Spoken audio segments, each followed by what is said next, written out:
Geeks with beards, geeks with beards. Look who's here, geeks with beards. No need to fear, we're right here. We got beards, so listen clear. Geeks with beards, geeks with beards. Look who's here, geeks with beards. No need to fear, we're right here. I'm in your ear, so listen clear. No one else doing it like us. Also, we just might cuss, just cause. No, we ain't playing, and we're just saying, and we're making a podcast. It's called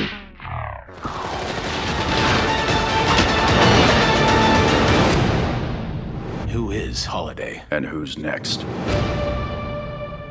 Hello, everybody, and welcome to episode 10. Yes, double digits. Number 10 of the Geeks with Beard podcast. Today, we'll be covering issues 5, 6, 7, and 8 of Batman The Long Halloween. So, Sean, what's been going on since our last episode? Well, I just got back from New Orleans. Hell yeah, man. How was that? That was fun. We dodged the hurricane again. Awesome.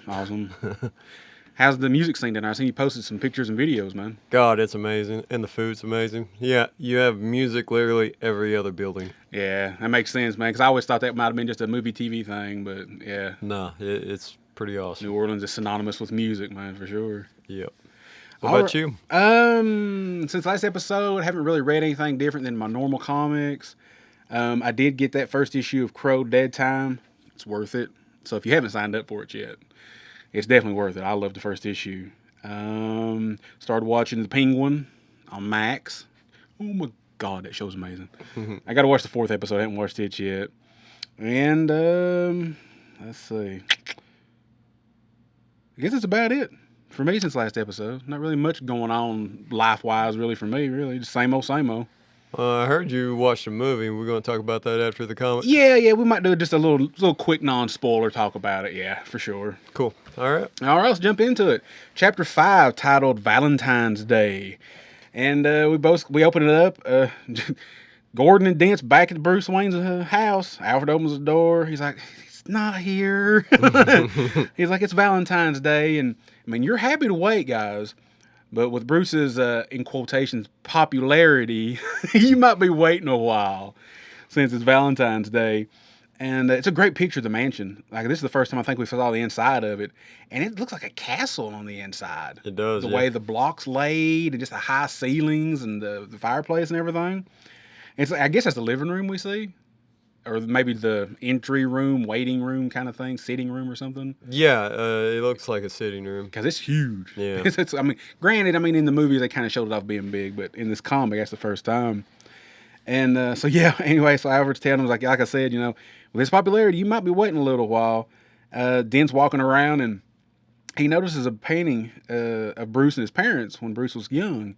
So Harvey sees a picture of Bruce and his parents hanging on the wall, and he asks Alfred if Falcone had ever paid Thomas Wayne a visit. And Alfred doesn't answer him. He just got a blank look on his face, kind of just says nothing. Basically like, he probably knows something, but I ain't saying nothing. I'm keeping Mr. Wayne's secrets, if at all, We cut to Carmine Falcone. He's at his son Alberto's grave, because as we know, Alberto, unfortunately, was one of Holiday's victims. He was the last one, wasn't he? Yeah, I believe he was. New Year's, yeah. So he's at the grave paying his respects to his son. And Batman shows up and he asks Carmine, he says, was it worth it? Carmine's like, was what worth it? He's like, was it worth it? And Carmine's like, what are you talking about? He's like, the price. Was all this worth the loss of your son? And basically Carmine looks at him and tells him, like, I'm Carmine Falcone. You don't talk to me that way. He's like, Alberto didn't have nothing to do with the business. He's like, yeah, directly, indirectly, unfortunately he's still part of the gang thing, so he was unfortunately made a victim. And so Falcone points a gun at Batman, and then we hear Catwoman again. She just pops up out of the blue, takes her whip, takes the gun away from Falcone, and Batman starts chasing her. And he's got a little monologue. He's like, every time I'm around Carmine, she shows up. What is she doing here? Mm-hmm. And I'm thinking, yeah, why are you always there? It's like you were there when he was going into Carmine's place to get in the safe. You were already there getting in the safe. It's like, why are you always popping up around Carmine all the time, you know? It's quite the mystery itself. And so he goes after Catwoman, and he's like, why are you here? She's like, oh, I'll take that as as a thank you for saving your life. And he's like, oh, you didn't think I could take that little gun from that little man? And I'm like, that's cool. Calling Carmine a little man. I was like, I thought that was pretty cool. And so they kind of have a little conversation for a few minutes. Don't really know what they're talking about. And then later on, Bruce shows up at the opera. And apparently he's supposed to be there for a date with Selena, because she's there too. And they both almost simultaneously say, I got here as quick as I could. You know, because, and when I first started reading this, I didn't know for sure. But now I know after getting 8 issues into it, they don't know each other's identities. No. As of this era of Batman, right? Or at least this story, they don't. Correct, because like I said before, this takes place right after year 1. Okay. So they're still in their infancy of their relationship. Because when I first started reading, I was like, do they or don't they? Then, like I said, by now, I'm like, okay, yeah, no, they don't. They don't know. They don't know. So they're getting ready to go into the opera, and there's this little old lady kind of wearing a cloak or whatever, just standing outside. She's selling roses, single roses. So Selena buys Bruce a rose, and Bruce takes a hold of it, but he puts his finger on the thorn of the rose. And he looks, you know, and the woman, he's like, oh, you know, pricks it, and the woman, she smiles. And he just walks away. And I'm like, oh, yeah, I know who you are. I know who you are. You ain't even showed it yet, and I know. So we cut to Maroni's restaurant. And he is talking to Harvey Dent's assistant. Okay. Little rat. This little rat. Harvey's assistant that, you know, he was bragging on for working these overtime hours and stuff, you know. He's an informant for Maroni. You know, Maroni's handing him a big wad of money. Just want to get information from him, you know. And basically he's telling him every detail he knows that he hears Harvey talk about Holiday and then all this and that. And so got an inside man. I thought he might be a little sketchy when I seen him. Like, yeah. Yeah, I figured they both do on each side. Yeah, you're a little. Oh yeah, Harvey's bound to have some informant somewhere. Yeah. Inside Maroni and Falcone's family somewhere, I would think. So you got some of Maroni's guys are sitting outside in a car and they're guarding the place. And I remember, I didn't write it down, but I think a couple of guys say something about, well, if he knew we was out here, he'd be mad. I'm like, did he post you out there to protect the restaurant? Like, I didn't really understand that line. I was like, okay. So I didn't write it down. But then you see, again, you kind of see in the image, you see a hand with a gun, and it's Holiday, and there's only 4 guys in the car. Boom, boom, boom, kills all 4 guys. And then it cuts to a little scene. It shows like the license plate, but it's also the gas tank of the car. And then after he shoots the guys, he blows up the car. It's just sitting all of a sudden, boom. He blows up the whole car, and as the car is burning, he leaves behind the gun, the casings, and a heart-shaped box of chocolate. Very sweet. Yeah. I mean, that's the calling card of Holiday. Whatever holiday, whatever holiday that the killings happen on, there's always a little momentum of that holiday. Yeah, I guess. Yeah. There's like, and it's always leaving the gun and the casings behind too. And it's like, that's an odd MO. Just keep the gun. Yeah. You know, it's like. That's got to be expensive, so you know they got money. You would think so. We'll find out here in a few minutes about that gun, though. So, and as the car blows up, it's like right next. It's parked like right next to the restaurant, right outside. And you know how restaurants are, fancy ones. They got the big glass windows right there, so people can look out. So it blows inside the restaurant, and you see people just flying. You know, the tables are flying, and to me, it looked like it killed a majority of the people sitting there, because they're just laying over on their tables or on the floor. The whole room looked like it was dead. Yeah, I mean, I don't know if it was C4 or what it was, but something Holiday had planted in there just blew it the hell up, you know. Yep. And so of course, except for Maroni, now Maroni lives. And basically, he yells at the top of his lungs, he's like, you know, you want a war? I'll give you a damn war. He's pissed. And at this time, it doesn't say it, but you can get it from his words. He thinks Falcone is involved. Is this the first of his men to go out? Of Maroni's? No. Wait. No. Because I thought it was all Falcone's. Yes, this will be the first time Maroni's guys are took out. Okay. I was getting ready to jump ahead of myself. Yes, this will be the first time Maroni's men are took out. Yeah. Okay. Because other than that, yes, it always has been Falcone people. Okay. For sure, yep. So yeah, and so Gordon and Dent, they eventually go back home to their wives. And, sweet little fellers, they both got them some chocolates for their individual wives, because it is Valentine's Day. It shows a couple of scenes here and there, we're going to get down a little loving tonight, And then we cut to Wayne Manor, and Bruce has come back home. Alone. But he's back home. But he doesn't seem the same. He's almost...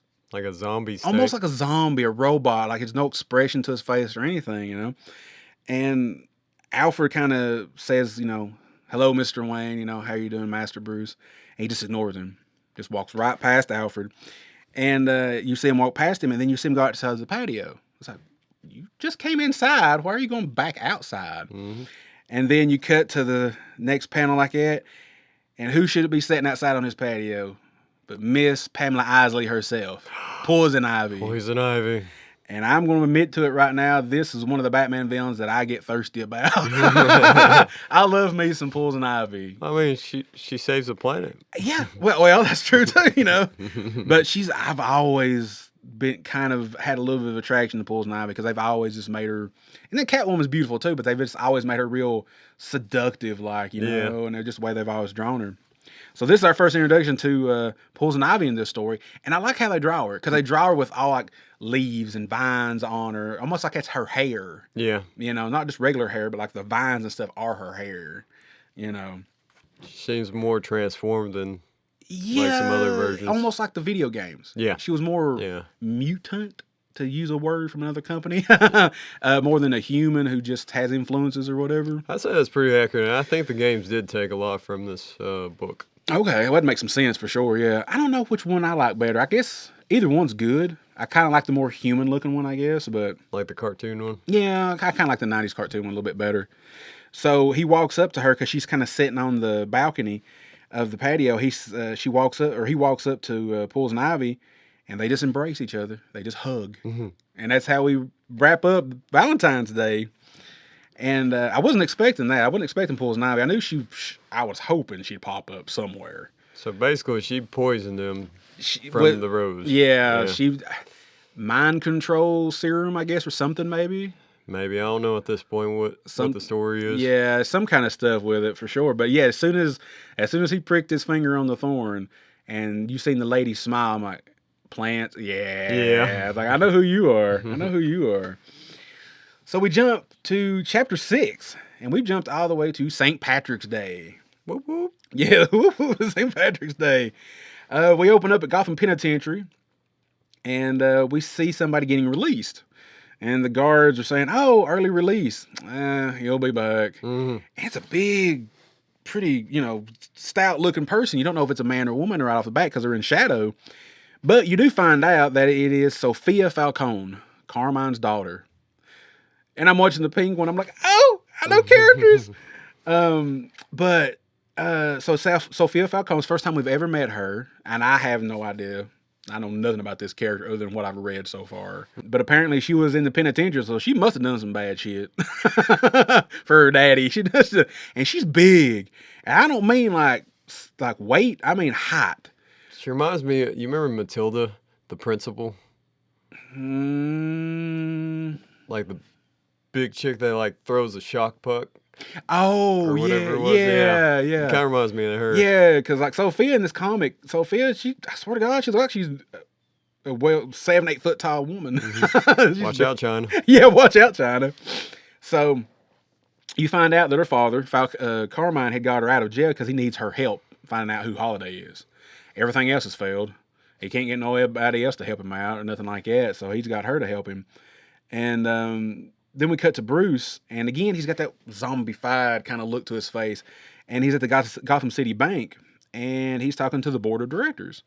Well, we remember in earlier issues, he told him, he's like, no, we are not putting Carmine's money in our banks. It's dirty money. No. Now he's completely changed his mind. And he's like, oh, yeah, we're going to do business with Carmine Falcone's business. It's going to be worth a lot of money to us. Falcone Imports, $350 million just to start to put in the bank. I mean, that's pocket change to Bruce, but I mean, for the bank, the board of directors, they're just like, oh, my God, thank you, Bruce. This is going to be so great for the bank. I mean, we need this business. It's a great import business. I'm like, import business. Okay, yeah. Okay. So Bruce leaves the bank, and he passes right by Selena. Doesn't even notice her. And she's just like, bitch, what the hell? It's like, I'm standing right here at the door. And he gets into his limousine, and when he opens the door, who's sitting in his limousine? Pulls an Ivy sitting in his limousine. Selena sees that. Selena's like, oh, honey. She's like, you stepping on my territory right now. So she knows who Poison Ivy is at this point. Yeah, because I don't think she says it. I didn't write it down. I don't think she says it, but she has that look on her face like she knows her. Yeah, yeah. she does. So at least the villains know each other, But yeah, she gets a little jealous, I think. She's like, my man, So we get to Maroney, and we find out they show some montage pictures here of some of Falcone's people that are dead. And it's Harvey and them, they're looking at some photos, some crime scene photos. And you find out that Maroney has decided he's going to take revenge because he thinks Falcone is responsible for the killings, if not Holiday himself. So now it's started a gang war. What he told the Joker he didn't want to do, he's doing. He's fed up. He's been hit. He's fed up now, so he does it. And Harvey talks to Gordon, and he basically tells him, he's like, you know what's good about this? He's like, these guys are doing our job for us. And Gordon's like, what do you mean our job? He's like, well, they're taking each other out. And Gordon's like, whoa. Murder is not our job. He's like, I don't want to hear that shit come out of your mouth again. And Harvey's like, oh, I'm sorry. It's okay. I didn't mean nothing by it. And Harvey kind of has that side-eye look. I'm like, you're happy that they're killing themselves, dude. That Two-Face is coming out. I was getting ready to say, man, some foreshadowing coming out of there. And I mean, I get it, I guess, because you're a district attorney and you just see you're in probably one of the dirtiest cities in the DC universe. And nothing you do is making a difference on criminals. You've been investigating Falcone and Maroney probably for years now, and like nothing's happening. So when you see them taking each other out, you're just like, hell yeah! I mean, it keeps me from having to do any extra work, So then we see Sophia. She goes and visits her aunt, Miss Carla Vitti. If we remember, anybody remembers that, it was Johnny Vitti's mama. He done met his demise by Holiday earlier in the book. And we see her, and she is shooting a gun that looks like the gun that Holiday used. It does. And you find out that it is. It's the one from New Year's Eve that was used to kill Alberto. And she basically tells Sophia, because Sophia kind of gives her a look, and she basically tells Sophia, she's like, yeah, I didn't give this gun to the police. It's like, Carmine doesn't even know I got it. You gonna rat me out? Sophia's like, look, I'm here on a mission of peace. We're going to hit Maroney on St. Patrick's Day. Are you going to back us up? And they're talking a little bit because she tells him, she's like, look, I think my dad knows who Holiday might be. And again, here it goes. He thinks Maroney or one of his people. So this whole misdirection thing that Holiday's doing is working pretty well for the person, whoever it is, man or woman. True that. And we finally find out what kind of gun it is, or at least the caliber of it. It's a .22 caliber pistol, real small caliber. I mean, granted, that explains why it's always headshots. I think it's always been headshots, I believe. But yeah, it's a little .22 caliber pistol, and of course, the serial number is always shaved off of it. It's always got like tape around the handle, and so she's just doing target practice. And I think Carla kind of has it in her head, even before Sophia showed up, I think Carla was going to go out there too. I think she was going to go after and try to find whoever Holiday was. But that's the thing, nobody knows. They think they know. And this is what I like about this book. Batman still has no clue. Yep. We're almost a year into this investigation, and he has no clue yet at all. And you got to think in the back of his head, he's mad as hell. He is frustrated with himself. Because he's supposed to be. I know. Granted, this is supposed to be kind of only his second year, so I know he's still working his way through stuff. But I think in his mind, he's like, "Why can't I get this? Why can't I figure this out?" So then we cut back to the mansion, and Bruce or Ivy are sitting at the dinner table. He's sitting on one end, Ivy's sitting on the other end. It's like that scene from Batman, the movie. Oh, yeah. Can you pass the salt? Did you have a hard time finding the house? It's like, I've never seen this room before. I don't think I've ever been in here before. So she's just kind of doing her little thing. She still got him under her spell, and she's flirting with him. Of course, we knew this was coming. Catwoman pops up, and she just starts swatting at Poison Ivy and taking, kind of taking a fight to her, And, of course, Ivy leaves. I feel like Ivy could probably hold her own physically, but she does like to use the plants to fight her battles for her more than physical strength. At least that's what I remember from the books and stuff. And then Bruce grabs a hold of Catwoman like by the neck from behind, like he's choking her out basically, or trying to. And so she swats at him, and of course Catwoman's got her claws, and she shreds his jacket and his shirt. And when she does, you see underneath it, it's full of the vines and the leaves and the plants or whatever, the green as they call it. And Catwoman's like, man, damn it. she's basically like, any other time I would enjoy doing this, but I got some business to take care of. I gotta get this shit off of you. And it didn't really show it, but I'm guessing it's in him. It's penetrated his skin. It's not just like laying on him. I guess maybe it's somehow into his nervous system or something, maybe. Yeah, or maybe it's like when you touch certain chemicals and stuff, and it absorbs that way. It absorbs through the skin, maybe. Yeah. Okay, that's what I'm thinking, but it could go either way. Yeah, it didn't really. It just kind of showed it on him when his shirt opened up. So we find out that Holiday, because Sophia pulls up. She's her and a couple of Falcone's people, her daddy's people, pull up to Maroni's safe house. You find out it's a safe house. Holiday doesn't beat them to it. Holiday done wiped out the place. Massacre style. Yeah. And I can't remember. There was 6 or 7, I think, guys that got killed. Except for Maroni. Because you see him looking out the top window. And he looks at the car. He can't tell who's in the car. But you see him and he just looks at it and he says, Holiday. Now, again, I don't think he recognizes anybody or the car. It doesn't come off that way. Holiday leaves, calling cards. Leaves a gun. Leaves the casings. Leaves a little Lucky Charm man statue sitting there in the doorway. Sophia kind of just looks. She's like, So she drives away. Then we cut to the top of, I guess is the bat signal, should be on GCPD in this comic too, right? Yes. I thought it was. So Catwoman has turned the bat signal on, and she's kind of standing on top of it. And Batman shows up, and he's like, I want to thank you. She's like, for what? He's like, saving Bruce Wayne's life. He's a close friend of mine. I really appreciate you taking care of him. And he asks her again. He's like, why are you helping? Why are you always around when I'm investigating Carmine? She just looks at him and smiles, and she's like, you'll see in time. I'm not going to tell you right now, but in time, you'll know. You're going to find out. Yeah, I'll let you know. I'll let you know why I'm helping. So we end this issue with Carmine sitting in his office. It's dark, except for like a lamp or whatever on his desk. And a little bit of a conversation with somebody that you don't see until the end. And he pushes over like a big stack of money.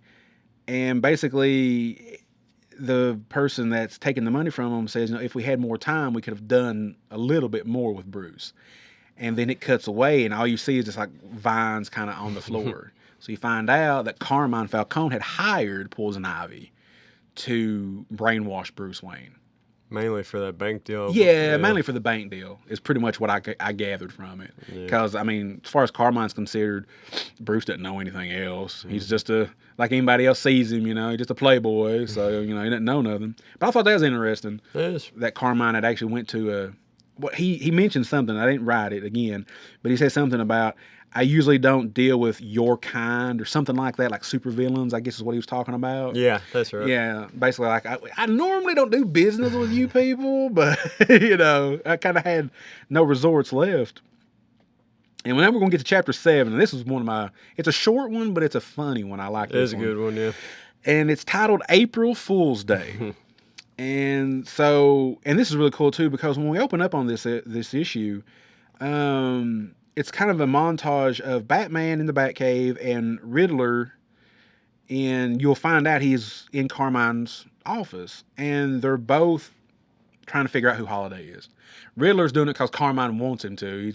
I don't know if I'd say hired him or not, but he's got him in his office wanting him to know, because he basically figures if anybody can figure out a mystery or riddle other than Batman, it'd have to be the Riddler. Has to be. He's probably to him, he's probably the smartest man in Gotham City. Enigma thinks he's the smartest man. So it's cool too, because you see in the Batcave that Bruce has got all of the different little knickknacks that Holiday's left behind on each holiday. Yeah. And he's looking at them. He's got them in order of the holidays. And he's looking at them, trying to think if there's any clues, any pattern other than holiday killings. And basically the Riddler's kind of doing the same thing in his head or whatever, kind of figure out. And first thing off the bat, Riddler suspects Catwoman. He's like, that's a small caliber gun. It's lightweight.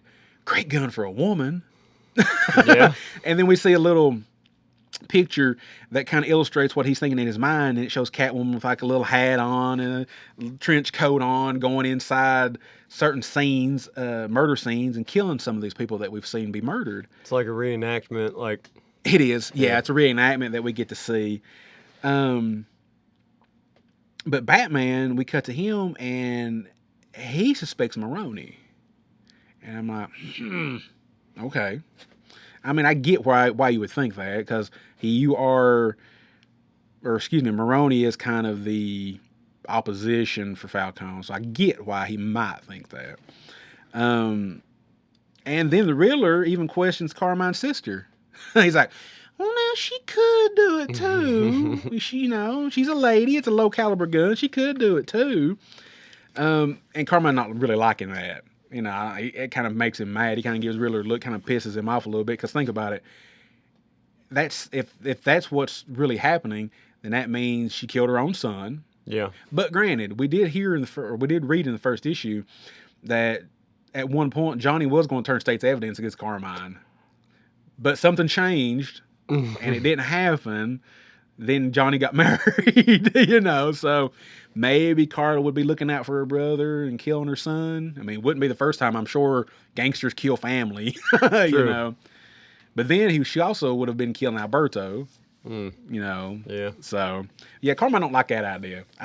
It might be stewing in his head, but he doesn't let you know that if it does. So Batman, again, he's looking at the stuff, he's thinking in his head it's Maroni. Well, Alfred comes down and he's talking to Bruce, and he tells him, he's like, I don't want to say this, but you've kind of overlooked someone. You haven't even really considered it. And Batman kind of looks at him, and he's like, thinks to himself, and he's like, Harvey Dent. Harvey is kind of psycho right now. Yeah. Because bloodthirsty, I would say. And because, earlier on, Gordon kind of thought about that, and Bruce was like, no. He's like, get that out of your head. Well, Batman, excuse me. He said, get that out of your head. He's like, I believe in Harvey Dent. He would never do this.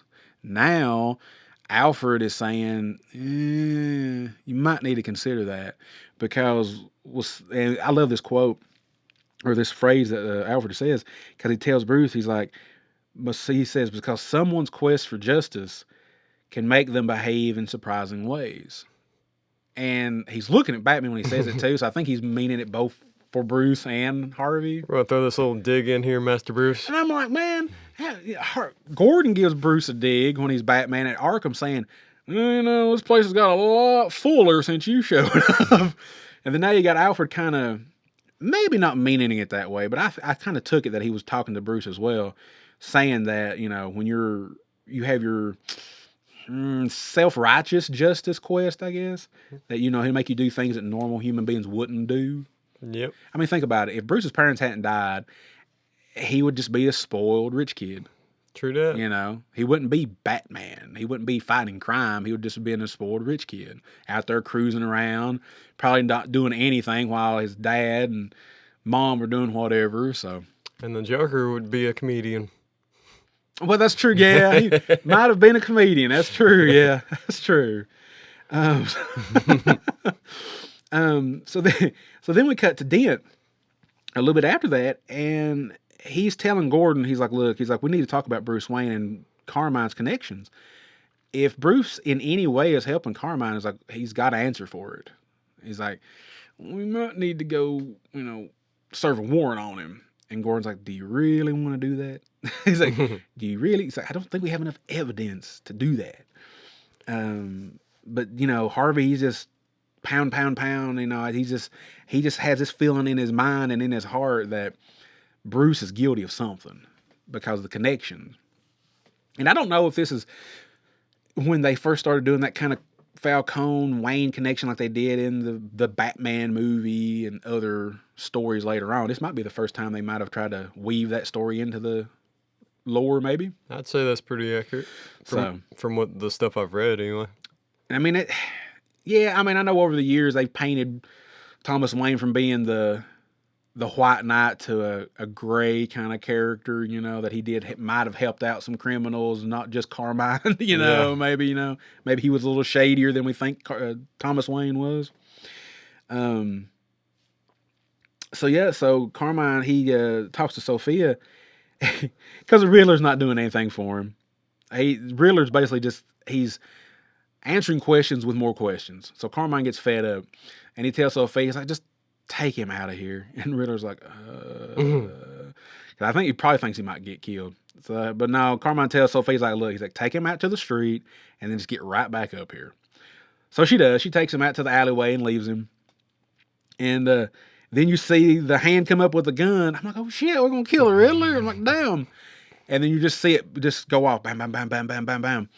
And then you see Riddler, he's standing up against the wall, and Holiday had just made an outline of bullets around him. Riddler standing there kind of shaking or whatever, and he has a question that he asks. He's like, or a riddle. He's like, when does a killer not kill? April Fools. April Fools. That was a great It was a answer. good one. I liked that one. It was a short one, but I liked it because of the Riddler. Yeah. I like that. It was a good one. I like that one. That was good. And it's cool too because you see that, and Riddler says that or not, excuse me, not Riddler, but we'll find out in this next issue, Chapter 8, Mother's Day. Calendar Man says that Holiday took April Fool's like literally. You know, he took it literally. That's why he didn't kill anybody on April Fool's, you know, because he took the whole holiday thing literally, you know. But so, yeah, we open up on Chapter 8. Batman's back at Arkham talking to Calendar Man. You didn't get nothing out of him last time. But he goes back to him again about Holiday and the killings. And he asks Calendar Man what he knows about Harvey Dent. He didn't really tell him anything important. He just tells him he just basically tells him personal information. He tells him his astrological sign. He tells him when his birthday's coming up soon. And that's all he really says about Harvey. He goes up to the glass and tells Batman, he's like, if you let me out, he's like, I'll stop these killings. And I'm like, how the hell are you going to stop these killings? Yeah. I'm like, how are you going to do it? What? A guy who loves dates going to take on a killer that goes by dates? I mean, maybe, but what are you going to do? How are you going to preempt him? Mm-hmm. You're not, because you don't really know where he's going to hit, even though he's always hit Falcone, and then he started hitting Maroni. You know, how are you going to do that? He tells Batman that he needs to do something about these killings because everybody has a mother, even Batman. And he tells him, he's like, you don't want blood on your hands on Mother's Day, do you? Oh. And I'm sitting there thinking, like, son of a bitch. Like, if you only knew how that phrase hurts Bruce right now, if you only knew. But before Batman can continue speaking to Calendar Man, the alarm goes off. Guards are running down the hallway, and they're like, he's escaped. And Batman asks one of them, he's like, who? Scarecrow. I'm like, oh shit, we're gonna get some Scarecrow. I was like, I was curious when we was gonna see him and like what he looked like. So Batman goes after him, and you see Scarecrow and he's on a horse. And I'm like, man, like Nolan must have took some shit from this book too, because he had Scarecrow on the horse and, you know, Batman Begins. Yep. And so Scarecrow, he's riding out on the horse, and Batman takes him down, and Batman basically tells him, he's like, you think you could get away? How far did you think you were going to get, you know? But you find out that's not really Scarecrow. It's like a dummy. Well, a literal Scarecrow, I guess you could say. It's like a dummy. So I'm like, so where's Crane? Did he really escape? Or, you know, because you don't see anything else. That bummed me out a little bit. I really wish we'd have got more, which we may, in these last 5 issues that we'll read. We may get more Scarecrow. But I was really bummed on that one because I was really hoping we got more on him. Yeah. But you just see somehow somebody put like a dummy on top of a horse. So when Batman attacks it, unfortunately, the dummy does have the fear toxin inside of it.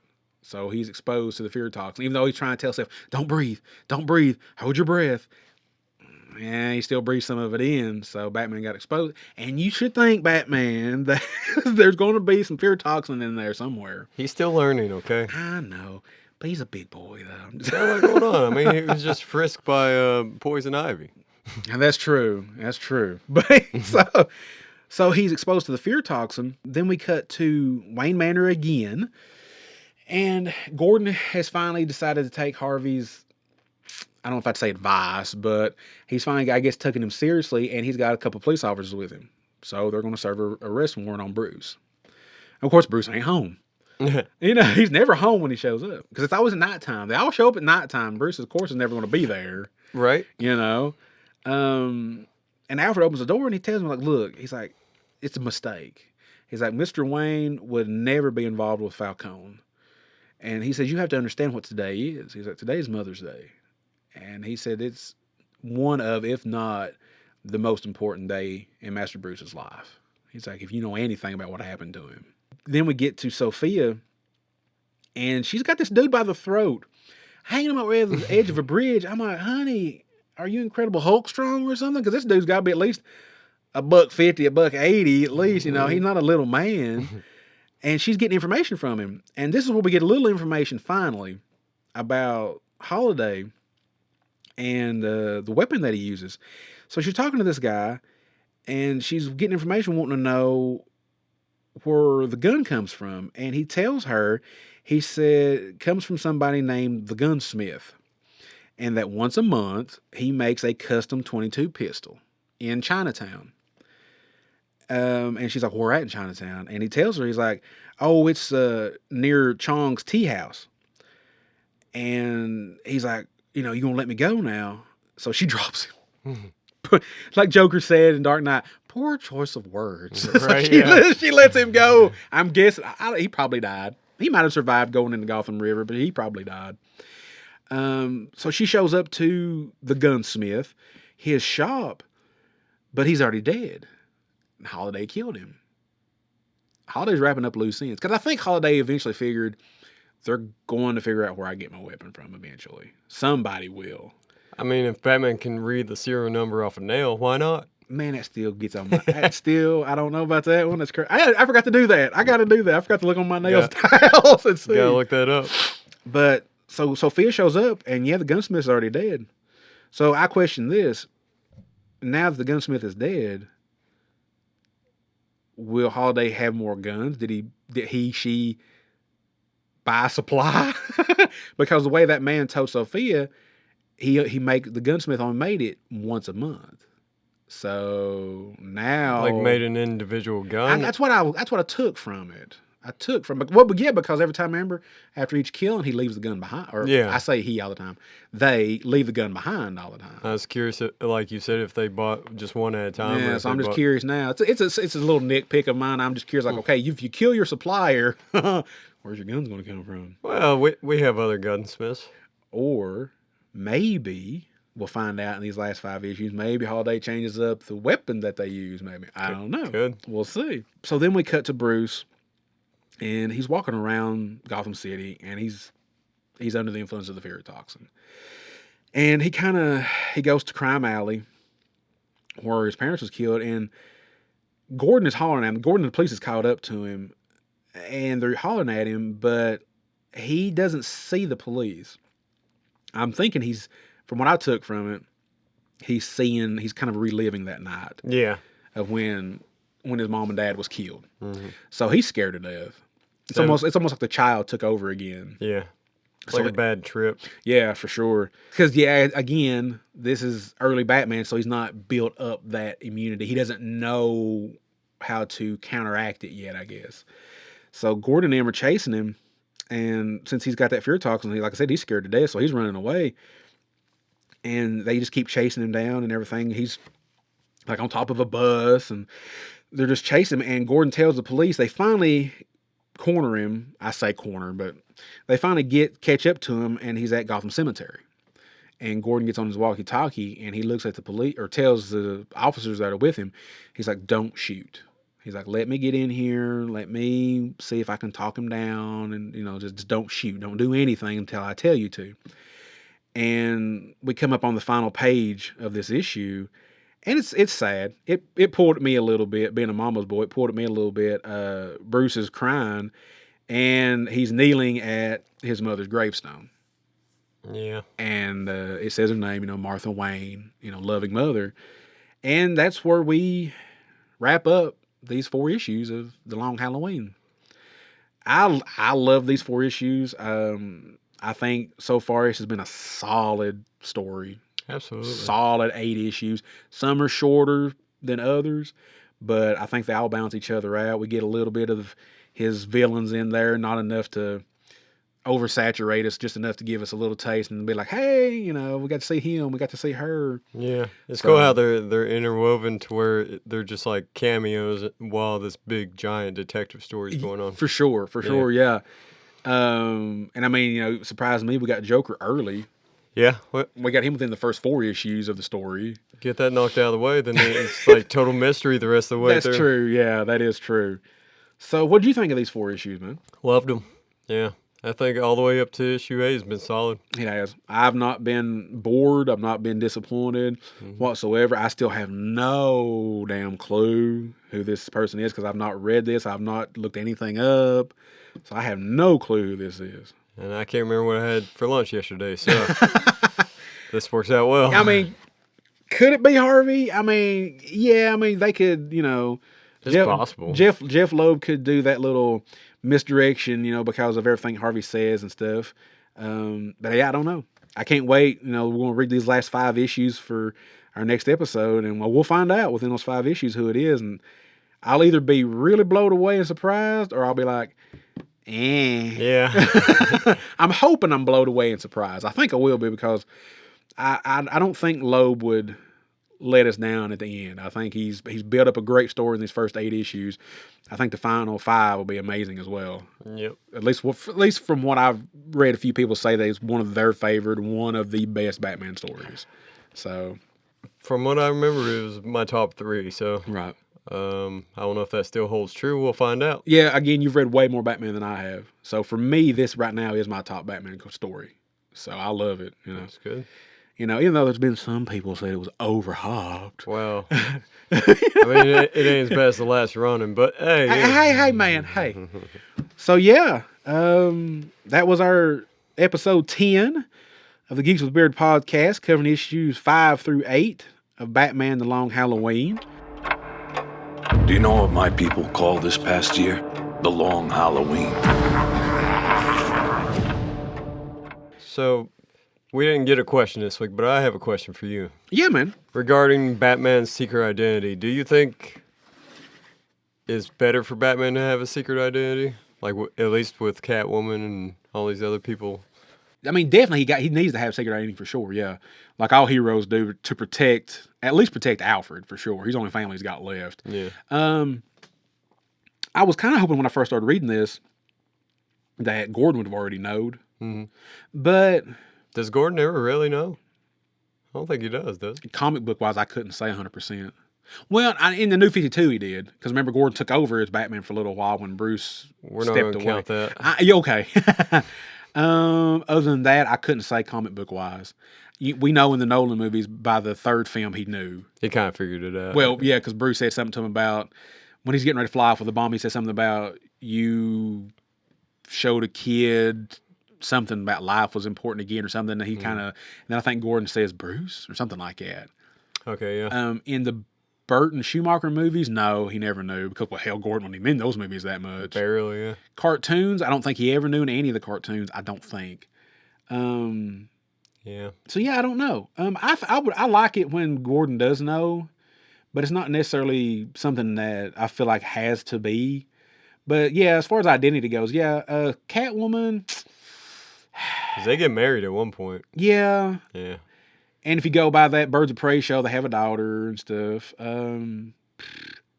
Yeah, I like him having a secret identity, but I think the 2 characters that I would like for him to share it with would be Gordon and Selena, I think. Because I feel like even though she is Catwoman, she does care about him. And even if they're not together, I feel like she's, I don't want to say loyal, but she's respectable enough that she wouldn't expose him, I don't think.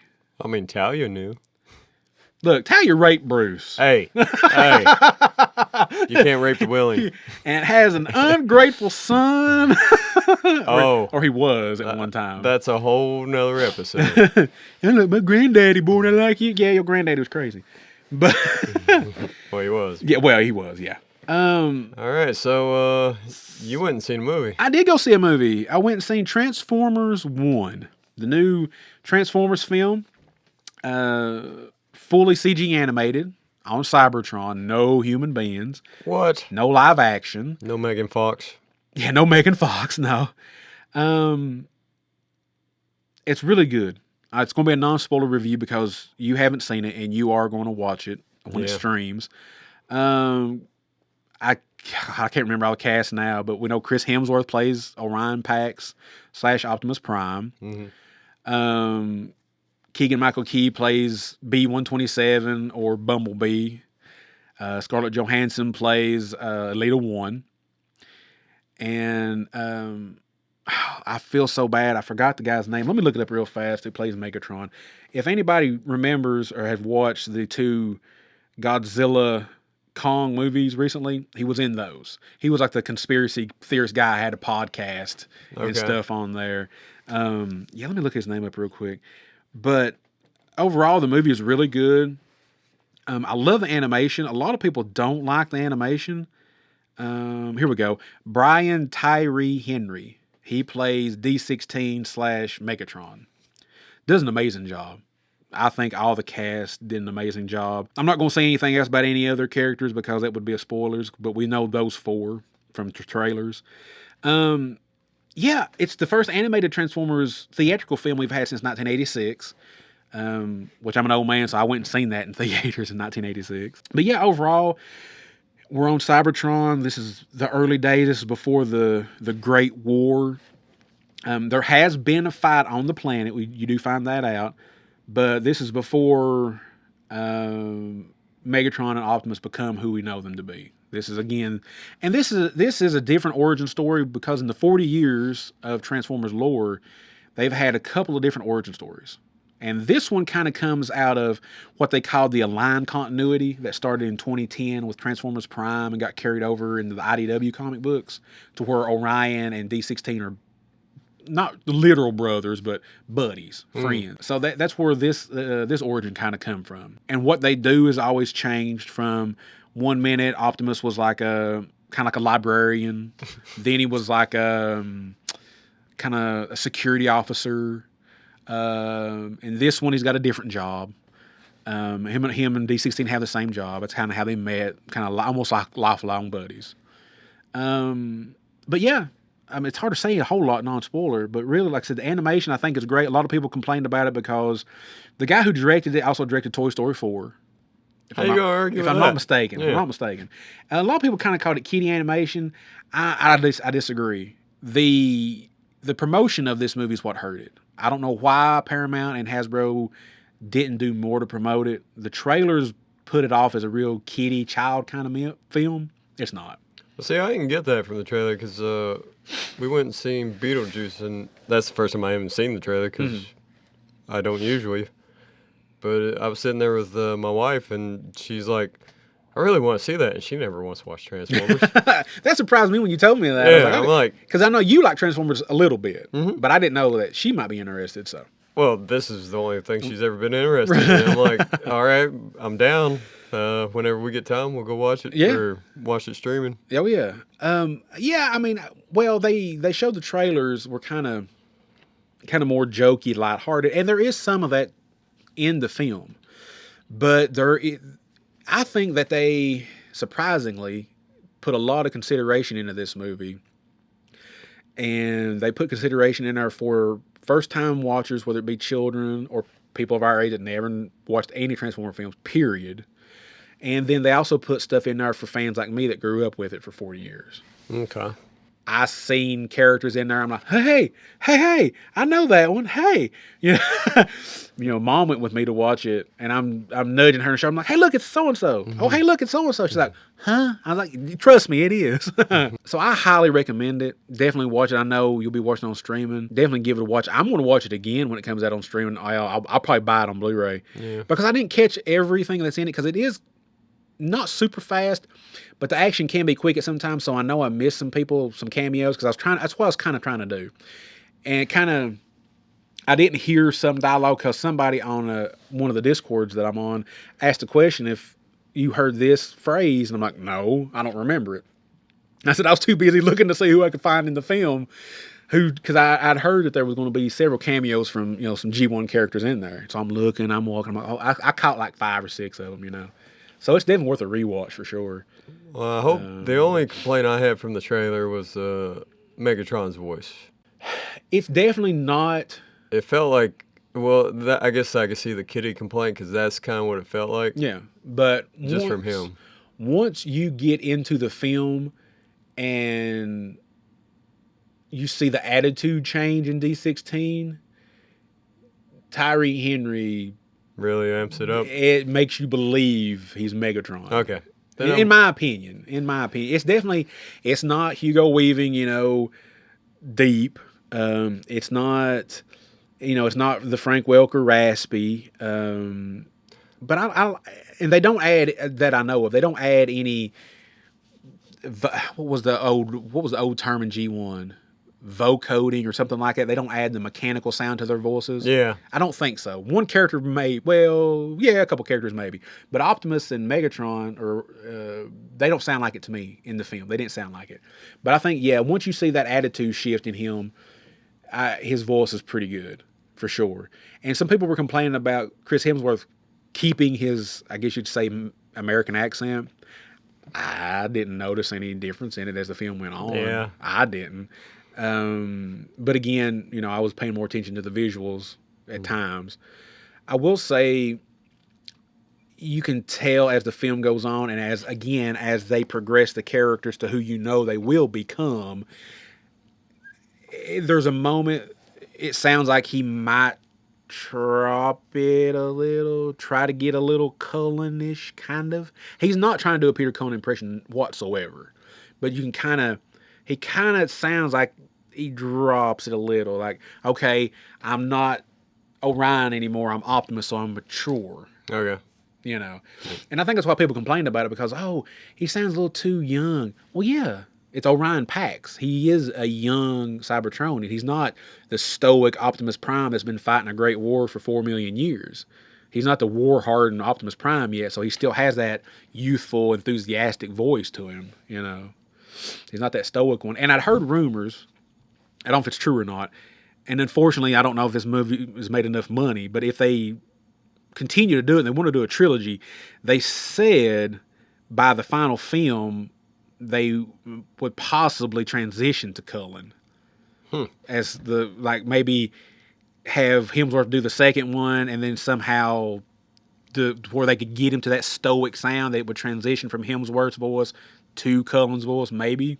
That makes sense. The voice boxes could change because they're robots. Yeah, and they've always said that Cullen will always be Optimus Prime in the live action films for as long as he can do it and as long as he's living. He'll never be replaced in the live action movies. Animation, of course, they're going to do different things, different people. But they said as far as the live action films are concerned, as long as they make them, he'll always be Optimus as long as he chooses to continue to do it and is able to do it. Because bless his heart, him and Welker are both either knocking on 80-year-old door or they're already in their 80s. I don't remember. So. Well, here's the deal. This is what they can do. They can do the James Earl Jones route. The AI thing? Well, he can sign over his rights to his voice. Okay. And they can use the library and AI to make a new voice. I wouldn't be against that.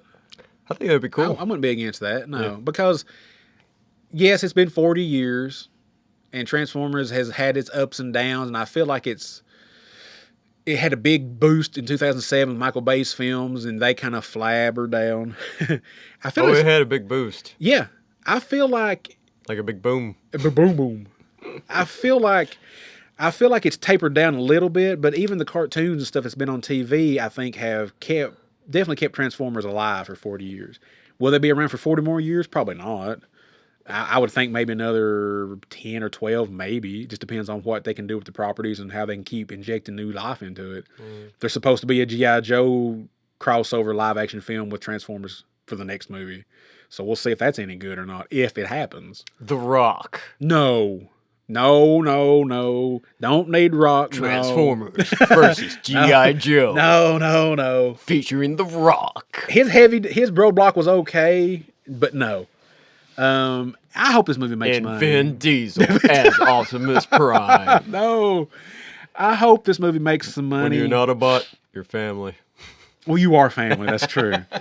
The movie's been out now for about almost a month. Unfortunately, they're probably going to pull it because I think Paramount said by the end of this month it may already be streaming on there. It'd probably do better on streaming, to be honest. I don't know the numbers, but it's not done as well, I guess, as they'd hope so. But I hope Paramount sees the potential in it because if you go by review and critics, especially like Rotten Tomatoes, it's almost 100% fan voted.